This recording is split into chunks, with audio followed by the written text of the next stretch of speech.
টুলুর দাদা মোহাম্মদ মসিরউদ্দিনের বাড়িতে পুলিশ। কথা বলবো, প্রতিনিধি সুপ্রতিম রয়েছেন আমাদের সঙ্গে। সুপ্রতিম,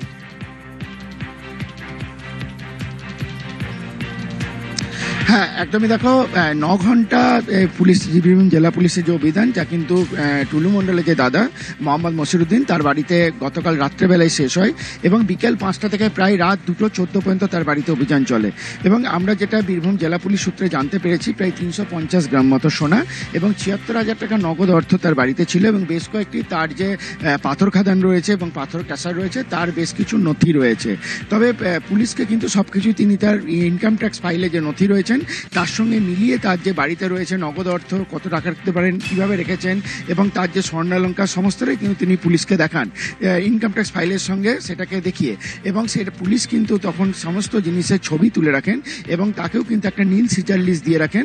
এবং পুলিশ জানিয়েছেন যে তিনি যে সমস্ত জিনিস দেখেছেন সেগুলো তাদের কাছে ভিডিওগ্রাফি করা আছে এবং তিনি ইনকাম ট্যাক্সের ফাইল তিনি দেখেছেন সেটারও ভিডিওগ্রাফি করা আছে।